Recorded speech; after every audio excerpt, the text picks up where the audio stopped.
इलाही की हसरत में परवाना वार फिरते रहे। इसीलिए तो किसी शायर ने क्या खूब कहा है कि जन्नत में भेज या मुझे दोज़ख में डाल दे, जन्नत में भेज या मुझे दोज़ख में डाल दे, जलवा दिखा के पर मेरी हसरत निकाल दे। यानी ऐ परवरदिगार आलम, तू मेरा खालिक व मालिक है, मैं तेरा बंदा हूँ और मैं हर हाल में तेरी रजा पर राजी हूँ। तुझे अख्तियार है कि तू मुझे जन्नत में भेज या मुझे दोज़ख में डाल, मगर मेरे दिल की तमन्नाओं का मरकज़, मेरी हसरतों का काबे मकसूद तो सिर्फ इस कदर है कि तू अपने दीदारे पुर अनवार का एक जलवा दिखा दे। ए मुसलमानों, मेरे कहने का मकसद ये है कि इस दुनिया में बसने वाला इंसान चाहे छोटा हो या बड़ा, अदना हो या आला, गुलाम हो या आका, बूढ़ा हो या नौजवान, कमजोर हो या पहलवान, सियासत का निगहबान हो या हुकूमत का पासबान, रियाया हो या जागीरदार, मुजरिम हो या थानेदार, हाकिम हो या महकूम, खादिम हो या मखदूम, गरीब हो या अमीर, बादशाह हो या वज़ीर, इस दुनिया में बसने वाला इंसान हिंदुस्तानी हो या पाकिस्तानी, सऊदी हो या तुर्किस्तानी, इराकी हो या ईरानी, अमरीकी हो या अफगानी, रूसी हो या चीनी, मिस्री हो या जापानी, इसराइली हो या फिलिस्तीनी, इस दुनिया में बसने वाला इंसान अरबी हो या अजमी, मशरकी हो या मगरबी, शुमाली हो या जुनूबी, अरशी हो या फरशी, अजी मिस्टर हो या मास्टर, जज हो या कलेक्टर, हाफिज हो या कारी, आलिम हो या जाहिल, मुफ्ती हो या मुस्तफ्ती, हाजी हो या काजी, मुदर्रिस हो या मुफस्सिर, मुहर्रिर हो या मुअर्रिख, खतीब हो या मुकर्रिर, मुअल्लिफ हो या मुसन्निफ, इस दुनिया में बसने वाला इंसान हनफी हो या हम्बली, मालिकी हो या शाफी, नक्शबंदी हो या सोहरवर्दी, चिश्ती हो या कादरी, बरकाती हो या अशरफी, रज़वी हो या निज़ामी। ए मुसलमानों, मेरे कहने का मकसद ये है, यानी सिद्दीक़ अकबर हो या फारूक आज़म, उस्मान गनी हो या मौला अली, उमर बिन अब्दुल अजीज हो या हसन मुजतबा, हुसैन आज़म हो या शुहदाई करबला, इमाम आज़म हो या गौसे आज़म, गरीब नवाज हो या बंदा नमाज के सूदाराज, इमाम मुस्लिम व इमाम बुखारी हो या सैयद ज़फरुद्दीन बिहारी, फरीदुद्दीन हो या बाबा ताजुद्दीन, कुतुब आलम हो या शाह आलम, मुहद्दिस सूरती हो या मुहद्दिस दहलवी, मुहद्दिस किचौचवी या मुहद्दिस अल्फसानी, हारून रशीद हो या ख्वाजे उस्मान हारूनी, शामीना हो या यहया मुनीरी, शाह अजमल हो या खतीबुल हिंद संभली, औरंगजेब आलमगीर हो या साबिर कलियरी, निज़ामुद्दीन औलिया हो या अब्दुल कादिर बदायूनी, शाह बरकतुल्लाह हो या सैयद सालार मसूद गाजी, हाजी मलंग हो या हाजी अली, सदरुल शरीया हो या हुज्जतुल इस्लाम, सदरुल अफाजिल हो या बख्तियार काकी, मखदूम बिहारी हो या मखदूम सिमनानी, आला हजरत फाजिल बरेलवी हो या इमाम गज़ाली, मुहद्दिस आज़म हो या मुफ्ती आज़म, हुजूर खतीबुल बराहीन सूफी निज़ामुद्दीन हो या हुजूर ताजुल शरीया अल्लामा अख्तर रज़ा खां कादरी अज़हरी, या हुजूर सैयद मसरूर रहमतुल्लाहि ताला अलैह हो या हाफिज रियाजुद्दीन रहमतुल्लाहि ताला अलैह, इस दुनिया में बसने वाला हर इंसान रब तबारक व तआला की रजा चाहता है। ए मुसलमानों, ये सोचते हैं कि अल्लाह हमसे राजी हो जा। ए मुसलमानों, कहने का मकसद ये है कि मैंने इतने औलियाए किराम के नामों को शुमार किया, इनकी जिंदगी की तारीख उठाओ। ये नमाजों की पाबंदी भी करते थे, कुरान की तिलावत भी करते थे, अल्लाह रसूल की इताअत भी करते थे, फिर भी इनकी तमन्ना आरज़ू होती थी कि ए रब तबारक व तआला तू हमसे राजी हो जा। और हकीकत में मुसलमानों, रब्बे कायनात इन औलियाए किराम से राजी है। यही वजह है कि इनके दरबार से मुसलमान फैज़याब होते हुए है ना। माशाअल्लाह। मैं बताऊं, मैंने लगभग बहुत से औलिया किराम के नामों को शुमार कर दिया। अब मैं इस पर गुफ्तगू करने की कोशिश करूंगा, इसलिए कि ए मुसलमानों, मैंने गरीब नवाज की ज़िंदगी की तारीख आपको बता दे। और मैं आपको बताना चाहता हूं हाफिज़ रियाजुद्दीन रहमतुल्लाहि ताला अलैह ने दीन इस्लाम की तबलीग को किस तरीके से अंजाम दिया है। यहाँ दरियापुर और इर्द गिर्द के लोग आए हुए हैं, इनको मैं पैगाम देना चाहता हूँ, इनको बताना चाहता हूँ। आज मेरे मोहल्ला की पाक ज़मीन से लेकर मुसलमानों, आप हाफिज़ रियाजुद्दीन रहमतुल्लाहि ताला अलैह की मज़ार तक तमाम औलियाए किराम की ज़िंदगी का मुशाहिदा कर लो। इसी मालदा की ज़मीन पर मखदूम अशरफ सिमनानी के पीरो मुर्शिद अलाउल हक पंडवी रहमतुल्लाहि ताला अलैह का मज़ार अक़दस है। उनके पीरो मुर्शिद शेख सिराजुद्दीन सरहंदी रहमतुल्लाहि ताला अलैह का मज़ार अक़दस है। इसी मालदा की ज़मीन पर हाफिज़ रियाजुद्दीन रहमतुल्लाहि ताला अलैह की मज़ार अक़दस है। ए मुसलमानों, मालदा और बंगाल की ज़मीन पर औलियाए किराम का फैज़ान बड़ी तेज़ी से जारी हो रहा है। हकीकत में आला हज़रत का फैज़ान देखना हो तो मालदा की जमीन पर आ जाओ। ए मुसलमानों, शेरे पेशे अहले सुन्नत के फैजान से माला माल होना हो तो हकीकत में मालदा की जमीन पर आ जाओ। और ए मुसलमानों, जहां पर हाफिज रियाजुद्दीन रहमतुल्लाहि तआला अलैह को सुल्तानुल मुनाज़रीन हजरत अल्लामा मुफ्ती शेरे पेशे अहले सुन्नत अल्लामा हशमत अली खां रहमतुल्लाहि तआला अलैह ने अपना मुरीद भी बनाया और खिलाफत से भी नवाजा। उन्होंने पैगाम दिया, बाबू आप जाइए मालदा की जमीन पर दीन की तबलीग को अंजाम दीजिए, वहां पर मुसलमानों को सही रास्ता दिखाइए, वहां पर मुसलमानों को कुरान की तालीम की तरफ लेकर आइए। मगर आज मालदा के मुसलमानों की जिंदगी की तारीख उठाकर जब देखने की कोशिश की गई तो ए मुसलमानों, आज मुसलमान उनकी तालीम से कोसों दूर होता हुआ नजर आ रहा है। आप तालीमात मुस्तफ़ा उठाकर देख लो, औलियाए किराम की जिंदगी की तारीख उठाकर देख लो। आपके इसी बस्ती के अंदर सज्जद मसरूर मियाँ भी आते हैं। ए मुसलमानों, सज्जद मसरूर मियाँ के दुलारे, हकीकत में उनकी बारगाह में जाकर उनसे भी पूछ लेना कि हिंदुस्तान की जमीन पर जितने भी औलियाए किराम तशरीफ लाए, इन औलियाए किराम के मज़ारे अक़दस के बगल में अल्लाह के घरों की तामीर क्यों कराई गई है।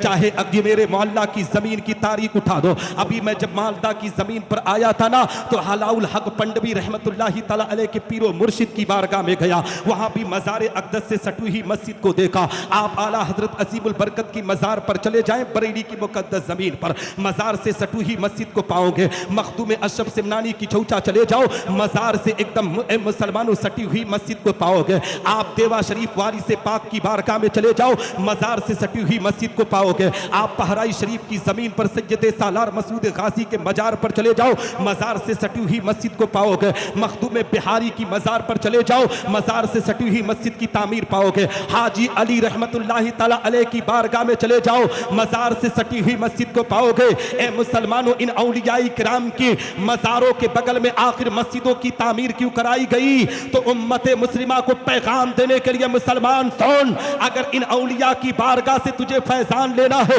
इन औलिया की बारगाह से अगर कुछ मुराद पूरी करवाना है तो मज़ार में बाद में जा, पहले रब की बारगाह में सजदा कर, अल्लाह की इबादत करके इन बुजुर्गों की बारगाह में हाजिरी दे।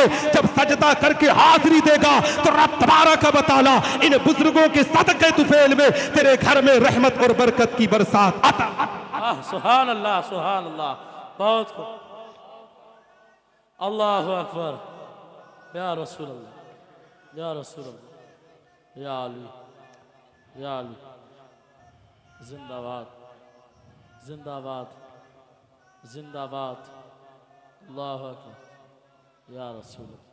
हजरात मोहतरम, अपनी ज़िंदगी की तारीख उठा लें। यहीं हाफिज़ रियाजुद्दीन रहमतुल्लाहि तआला अलैह के मज़ार को देखें, मस्जिद से एकदम सटी हुई मज़ार अक़दस है। आखिर इन मज़ारों से क्या पैगाम मिलता है? सिर्फ चादर चलाने से कुछ हासिल नहीं होने वाला है। इन बुजुर्गान दीन के ए मुसलमानों पैगाम पर अमल करोगे तब रब्बे कायनात तुम्हारे घर में रहमत और बरकत की बरसात अता करेगा। हकीकत में मुसलमानों, सैयद मसूद मियाँ जब आपके यहाँ आएंगे तो आपने देखा होगा कि उनकी ज़िंदगी की भी तारीख को उठाकर देखा होगा कि किस तरीके से अल्लाह की इबादत करते हैं, कुरान की तिलावत, नमाज की पाबंदी और भाई भाई में इत्तफाक का पैगाम देते हैं। उनका पैगाम मैंने देखा, मैंने लोगों के जरिए सुना कि हकीकत में मुसलमानों दो लोगों में कभी हकीकत में झगड़ा कराने की कोशिश नहीं करते हैं, दो लोगों में इत्तफाक और इत्तेहाद का पैगाम देने की कोशिश करते हैं। और एक पीर के अंदर यही क्वालिटी होना चाहिए। दुनिया का पीर वही सच्चा पीर है जो भाइयों में इख्तलाफ ना कराकर भाइयों के झगड़ों को हकीकत में सुलझाकर उन्हें एक प्लेटफॉर्म पर लाने की कोशिश करे। और मैं आपको बताऊं मुसलमानों,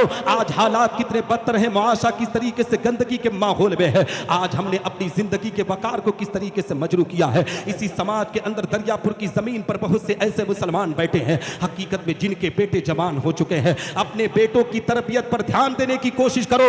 इन नौजवानों को हकीकत में दीन इस्लाम की तबलीग की तरफ लाने की कोशिश करो। आज हमारे घर के नौजवान 12-1 बजे रात तक गायब रहते हैं। बाप को पता है बेटा गायब है, लेकिन कभी खबर नहीं लेता कि बेटा तू आखिर जिंदगी के अरकान को पूरा कहां कर रहा है।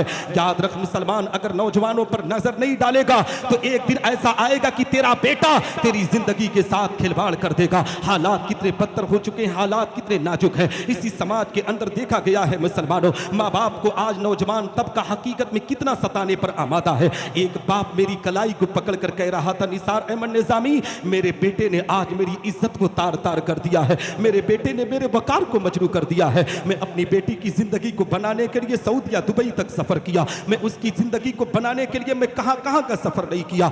याद रख मुसलमान नौजवान, सुन, आज तेरा बाप है जो तुझे ज़िंदगी की इस सुकून देने के लिए कहाँ कहाँ का सफ़र करता है। वो भी चाहता तो इसी दरियापुर की ज़मीन पर रहकर तुझे 2 वक्त का खाना दिला सकता था, मगर उस बाप की सोच ये थी कि मेरा बेटा एजुकेशन में तरक्की करे, मेरा बेटा इंजीनियर, डॉक्टर, आलिम दीन बनकर दीन इस्लाम की तबलीग को अंजाम दे। लेकिन ये बेटा अगर किसी तरीके से पढ़ाई भी कर लेता है ना, तो बाप को लात मार कर घर से बाहर निकालने पर आमादा होता है, माँ की ममता के साथ खिलवाड़ करने पर आमादा होता है। बहुत से माँ बाप को देखा गया है कि बुढ़ापे की मंजिल में जाकर अपने बेटों की हरकतों के देखकर आंखों में आंसू के कतरात को लाते हैं। इन्हीं नौजवानों को देखा गया कि बाप को कभी, ए मुसलमानों, बाप को टच करने पर आमादा अपने आप में बाप को गालियां देंगे, बाप की कालर पर हाथ डालेंगे, और जब मज़ारों पर हाजिरी देने की बात होना तो इसी मालदा से सफर करके कभी किचौचा का सफर करेंगे, कभी अजमेर का सफर करेंगे। सुन मुसलमान, औलियाई किराम की बारगाह में जाने से पहले अपने माँ बाप को राजी करने की कोशिश कर।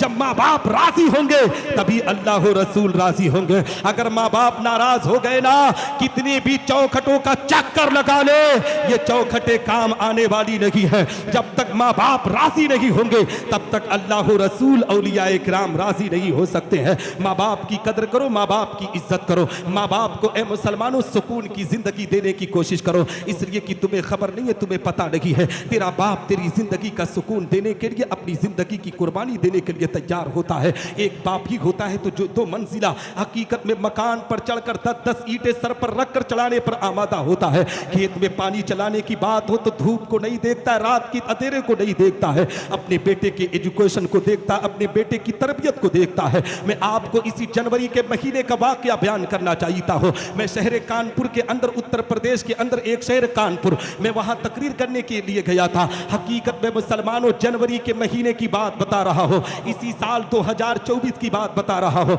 हकीकत में जब शहर कानपुर के अंदर पहुंचा ना, तकरीर के बाद 2-2:15 घड़ी में बज रहे थे, मैं स्टेशन की तरफ जा रहा था। जैसे ही मैंने हाथ दिया ना, एक रिक्शा चलाने वाला, जो साइकिल वाला रिक्शा होता है, उस शख्स को जब इशारा दिया, वो शख्स करीब आकर रुका। उसके बाद वो मुझे बिठाता है, स्टेशन की तरफ जा रहा था। जब ब्रिज पर उसका रिक्शा पहुंचा है, हकीकत में उसके अंदर इतनी ताकत नहीं थी, उसके अंदर इतनी कुव्वत नहीं थी कि वो ठीक तरीके से ब्रिज पर अपना रिक्शा चला सके। हकीकत में मुसलमान, वो अपने आप में कमजोर था। जब मैंने देखा कि वो अपने आप में लेकर नहीं चल पा रहा है, तो मैं खुद रिक्शे से नीचे उतरकर उसे धक्का दिया। जब ब्रिज के बीचों बीच में वो रिक्शा पहुंचा है ना, मैंने उस बाप की कलाई को पकड़कर पूछा था, दादाजी आप बताइए आपकी उम्र इस वक्त कितनी है? इस रात के ठंडक में जो अपने आप में 22-25 साल का कड़िया नौजवान, जो रजाई गद्दों में अपने आप में लिपट कर इस रात की तारीकी में निकल कर एक गिलास पानी अलाने के लिए तैयार नहीं होता है, आप इस रात के अंधेरे में, इस 2 बजे रात को, इस ठंडक सर्द वाले मौसम में आप शहर कानपुर के अंदर क्या कर रहे हैं? उस बाप के आंखों में आंसू के कतरात को देखा था। बाप ने कहा था, मौलाना तुम्हें खबर नहीं है, मेरा बेटा ITI की तैयारी कर रहा है, उसकी फीस की इंतजाम के लिए मैं रात और दिन मेहनत कर रहा हूं। ए मुसलमानों, दुनिया के अंदर एक बाप ही हो सकता है जो अपने बेटे के लिए इतनी बड़ी कुर्बानी दे सकता है। इसलिए मुसलमानों, जिंदगी के अंदर कुछ भी हो जाए, बाप से मोहब्बत किया करो, बाप की अकीदत को सीने में बसाया करो, बाप की मोहब्बत को सीने में बसाया करो, माँ की ममता को सीने में बसाया करो। जो बेटा अपने माँ बाप की दुआएं लेकर दुनिया के किसी खित्ते में जाता है, रब्बे कायनात उस बेटे को कामयाब कर दिया करता है। इसलिए मुसलमानों, अपनी जिंदगी के अंदर अपने अरकान को सुधारने के लिए तुम अपने माँ बाप की खिदमत गुजारी करो, माँ बाप के अरकान को पूरा करने की कोशिश करो, माँ बाप की मोहब्बत को सीने में बसाने की कोशिश करो। जिनके माँ बाप जिनसे राजी होते हैं, अल्लाह रसूल उसी से राजी होते हैं। अभी रमजान से पहले शाबान का महीना गया है। इसी शाबानुल मुअज्जम की 15वीं तारीख को पूरी दुनिया का जहां भी मुसलमान जिंदगी के अरकान को पूरा करता है, हजरत ख्वाजा ओवैस करनी रहमतुल्लाहि तआला अलैह के नाम से ए मुसलमानों लोग फातिहा अपने घरों पर दिलाते हैं। आपके मालदा शहर के अंदर भी ये फातिहा दिलाया जाता होगा, हमारे उत्तर प्रदेश के अंदर भी दिलाया जाता है। हजरत ओवैस करनी रज़ियल्लाहु तआला अन्हु को आखिर ये मकाम और मर्तबा रब्बे कायनात ने क्यों अता किया, कभी इसको जानने की कोशिश किया करो मुसलमानों। हजरत ओवैस करनी रज़ियल्लाहु तआला अन्हु को अगर ये मकाम मिला है तो माँ की खिदमत की बुनियाद पर मिला है। ए मुसलमानों, उनकी माँ अपने आप में आंखों से नाबीना थी, माँ की खिदमत किया करते थे। जब भी नबी की याद आती थी तो अपने आप में में तड़प जाया करते थे। एक दिन अपनी अम्मी से कहते हैं, अम्मी मैं भी नबी का दीदार करना चाहता हूँ, मैं भी पैगम्बर इस्लाम के रुख ज़ेबा को देखना चाहता हूँ। ये अम्मी अगर इजाज़त हो मैं भी मदीना का सफ़र करना चाहता हूँ। मुल्क यमन की ज़मीन से उनको सफ़र करके मदीना जाना था। माँ ने कहा था, बेटा उवैस तू अपने आप में कैसे मदीना जाएगा, मैं अपना बीना हूँ, मेरी खिदमत कौन करेगा। ए बेटा तू अपने आप में यही रखकर नबी आखिरुज़्ज़मा की मोहब्बत को सीने में बसा ले। हज़रत उवैस ने कहा था, अम्मी मैं नबी का दीदार करना चाहता हूँ, नबी के रुख ज़ेबा को देखना चाहता हूँ। हज़रत उवैस करनी रज़ी अल्लाह तआला अन्हु जैसा दीवाना लाओ मुसलमानों, आशिक रसूल देखना है तो उवैस करनी की जिंदगी को देखो। हज़रत उवैस करनी ने अपनी अम्मी की बारगाह में रोकर अरीज़ा पेश किया है। माँ ने कहा था, बेटा उवैस अगर नबी का दीदार करना चाहते हो तो जाओ, मगर जल्दी वापस लौट के आना। मुल्क यमन की जमीन से एक काफिला मदीना की तरफ रवाना हो रहा था।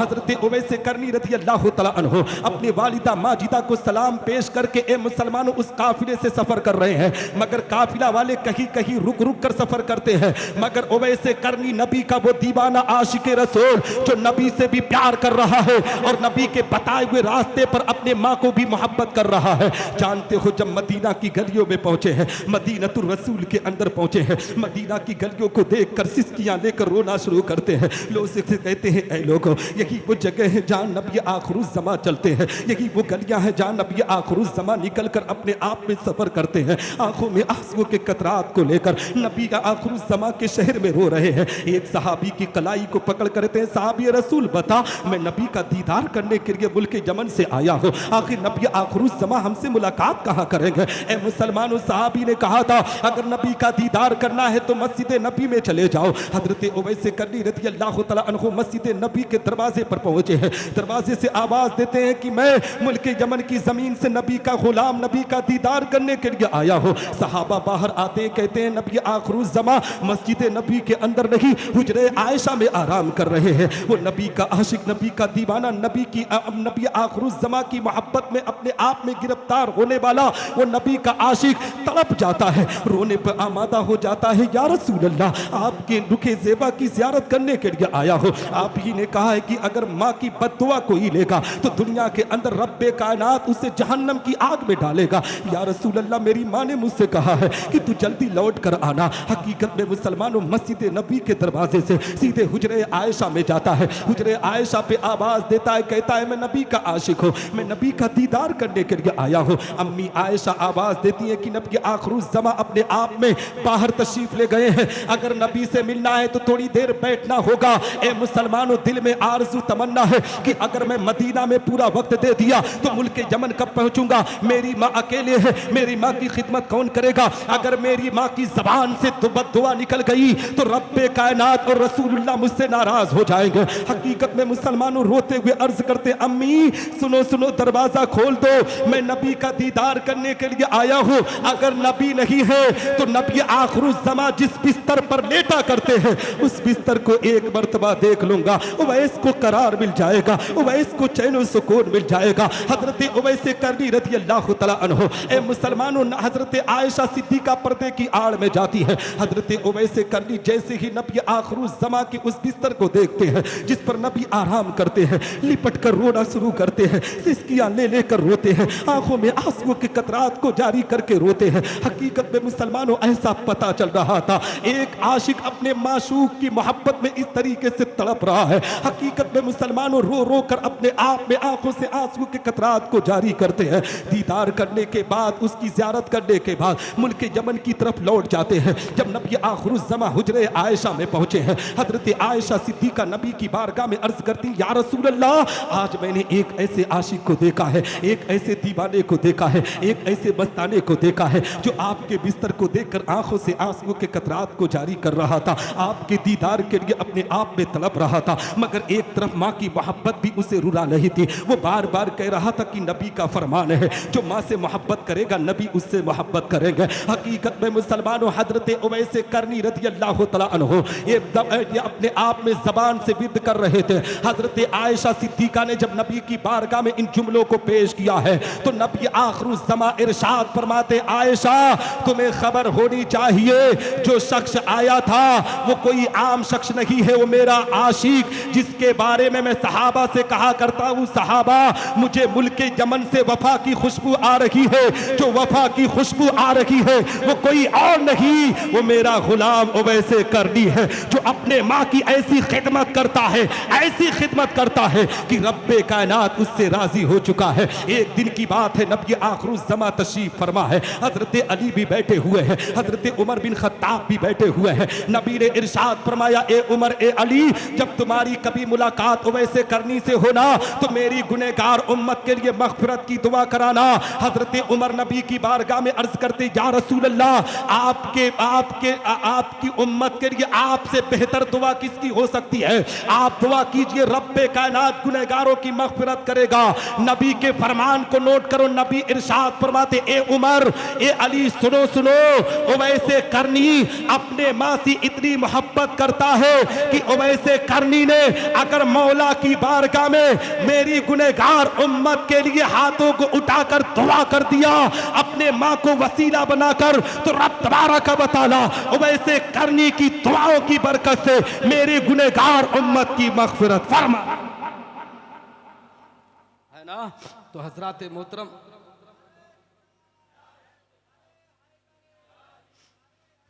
या अली जिंदाबाद जिंदाबाद, अल्लाहु अकबर, या रसूल अल्लाह। हजरात मोहतरम 4-5 मिनट और सुन ले सकते हैं ना? हाँ, कि टाइम ज़्यादा हो गया है? हाँ हाँ, बस 4-5 मिनट। हजरात मोहतरम, कहने का मकसद ये है, क्योंकि मैं 4-5 मिनट की गुफ्तगू करूंगा, फिर मैं अपनी जगह ले लूँगा। उसकी वजह यह है कि मुझसे 2-4 लोगों ने मालदा ही डिस्ट्रिक्ट के फ़ोन करके कहे थे कि थोड़ा सा जहेज़ पर भी गुफ्तगू कर दीजिएगा। हाँ, तो 4-5 मिनट में मैं गुफ्तगू कर दूंगा, ठीक है? हाँ, फिर कभी आया तो पूरी गुफ्तगू होगी। हजरत मोहतरम, कहने का मकसद ये है, बताने का मकसद ये है मुसलमानों, कि हम और आपको आज जहाँ पर माँ बाप की खिदमत करनी है ना, वही अपने बच्चियों की, अपने बेटियों की इज़्ज़तों की भी हिफाजत करना है। और जानते हो, माँ बाप को जो आज घर से बाहर निकाला जा रहा है ना, उसमें कहीं ना कहीं माँ बाप की भी कमियाँ हैं। इसलिए मुसलमानों की आज जब माँ बाप अपने बेटे के लिए रिश्ते की तलाश करते हैं ना, तो ए मुसलमानों, रिश्ता बेटी के अंदर तकवा परहेजगारी को देखकर लोग तलाश नहीं करते हैं। बेटी कुरान पढ़ने वाली हो, ये लोग आज के ज़माने में मुसलमान नहीं देखते हैं। मुसलमान आज ये देखते हैं कि बेटी के बाप के पास कितनी दौलत है, बेटी कितनी सुंदर है, कितनी खूबसूरत है। ये देखकर आज लोग रिश्ता करने पर आमादा है। यही वजह है मुसलमानों की आज माँ बाप परेशानियों के आलम में मुब्तला है। आज यही वजह है कि मुसलमान अपनी इज्जतों को नीलाम करने पर आमादा है। माँ बाप को जो धक्के मार कर बाहर निकाला जा रहा है ना, उसमें कहीं ना कहीं मुसलमानों माँ बाप की भी खताएं, माँ बाप की भी गलतियां हैं। आप पूछेंगे कैसे, तो आओ मैं आपको बताता चलो। आज जब हम अपने बेटे के लिए रिश्ते की तलाश शुरू करते हैं, तो नबी ने इरशाद फरमाया कि जब अपने बेटे के लिए बहू तलाश करो, तो तुम उसके हुस्न जमाल को देख कर नहीं, उसकी खूबसूरती को देख कर नहीं, उसके खानदान को देख कर नहीं, बल्कि उसकी तकवा और परहेजगारी को देख कर अपने आप में शादी किया करो। लेकिन आज हमारी कौम के लोग क्या कर रहे हैं, अपने बेटे के लिए जब बेटी का रिश्ता लेकर पहुंचते हैं, तो ए मुसलमान, वहीं से गंदा नाच नाचा जाता है, वहीं से अपनी इज्जतों को हम नीलाम करने पर आमादा होते हैं।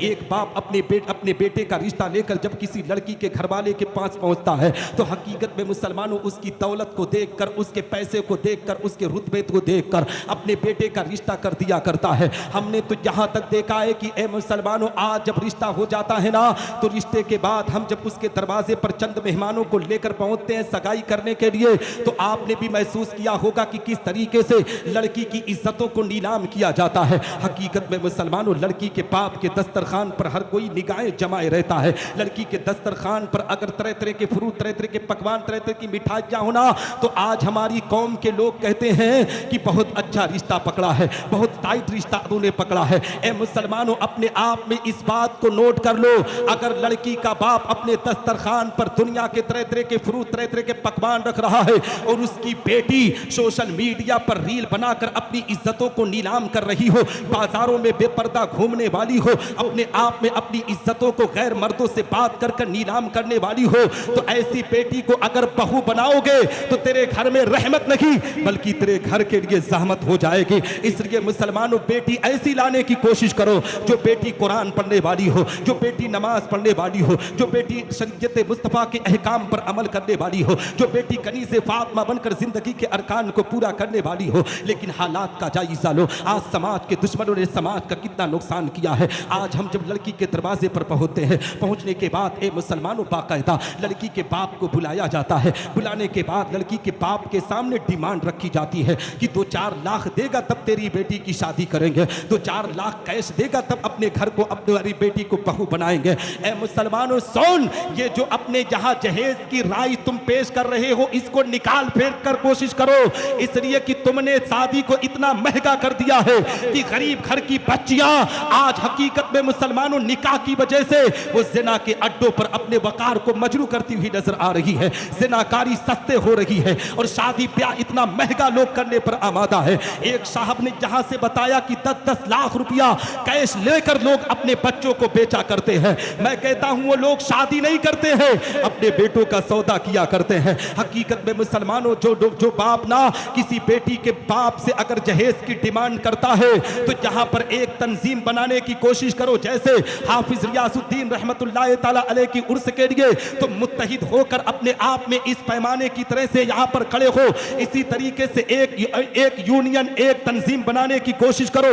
उस तंजीम का काम हो कि अगर कोई लड़के का बाप किसी लड़की के बाप से जहेज की डिमांड किया करे तो उसे पूरे समाज से बाइकाट करने की कोशिश करो, पूरे बिरादरी से बाइकाट करने की कोशिश करो। अगर उससे भी ना माने ना तो रमजान के महीने में उसे अख्तियार दो कि तुम मुसलमानों के घरों पर जाकर ज़कात की वसूली कर दो, मुसलमान इतना दे देंगे, तेरा पेट भर जाएगा। मगर खुदा किसी बेटी के बाप को तकलीफ ना दो, किसी बेटी के बाप के जज्बात के साथ खिलवाड़ ना करो, किसी बेटी के बाप के वकार को मजरू ना करो। तुम आज बेटियों के बाप को इतना सताते हो, बेटियों के बाप की इज्जतों को इस तरीके से नीलाम करते हो कि एक बेटी का बाप अपनी बेटी के घर बनाने में अपनी पूरी जिंदगी की कमाई लगा दिया करता है। तुम्हें खबर नहीं है, तुम बेटी के बाप से जहेज की डिमांड करते हो ना, वो 5 लाख 7 लाख उधार कर्ज लेकर अपनी बेटी का रिश्ता करता है। उस बेटी के रिश्ता करने के बाद कर्ज में उसकी पूरी जिंदगी डूब जाती है। जिंदगी के आखिरी पड़ाव तक वो कमाकर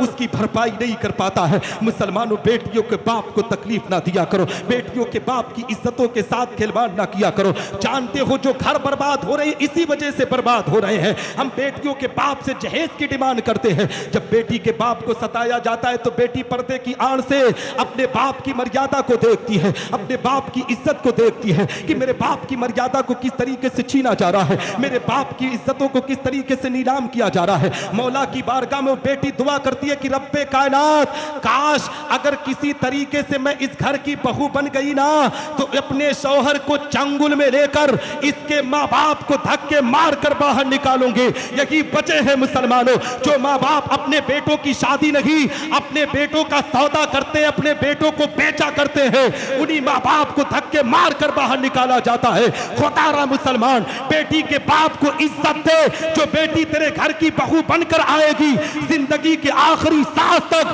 तेरी खिदमत गुजारी करती हुई नजर आएगी। हमारे समाज की इस्लाह होगी, हमारे माशरे की इस्लाह होगी। क्योंकि डॉक्टर इकबाल कहते हैं, गलत रवि से मनाजिल का बहुत बढ़ता है, मुसाफिरों रविशे कारवां बदल डालो। और जगह जगह के थक चुके हैं तुम्हें हंगामे, निशाते लज्जते ख्वाबे गिरा बदल।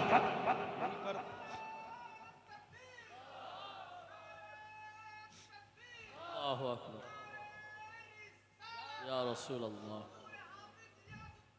जिंदाबाद जिंदाबाद। अब वक्त ज़्यादा हो रहा है ना, नहीं तो मैं सोचा था कि बेटी के जहेज पर थोड़ी देर बोलूँगा, लेकिन इशारा हो गया है। नहीं, अब हजरत का इशारा है तो उसको मैं, है ना, कैसे इनकार कर दूँ। फिर कभी मौका मिला तो मैं तो अल्हम्दुलिल्लाह किसी भी मौजू पर देखें, मेरी यूट्यूब पर एक नहीं 1000 तकरीरें होंगी। मैं किसी भी मौजू पर बोलने पर महारत हासिल रखता हूँ, लेकिन क्या कहते हैं, माहौल होना चाहिए, है ना। हाँ, तो इंशाअल्लाह फिर कभी मौका मिला तो मैं आपको जिस पर गुफ्तगू करनी, इसी पर टोटल गुफ्तगू करूँगा, ठीक है। कभी मौका मिला तो यहीं पर गुफ्तगू ख़त्म करता हूँ। दुआ करता हूँ कि रब्बे कायनात मुझसे बोलने में, कहने में छोटी या बड़ी गलती हुई हो तो मेरी गलतियों को माफ़ फरमाए। मेरे असातिज़े किराम की दुआएं मेरे साथ रखे, उलमा अहले सुन्नत वल जमात की दुआएं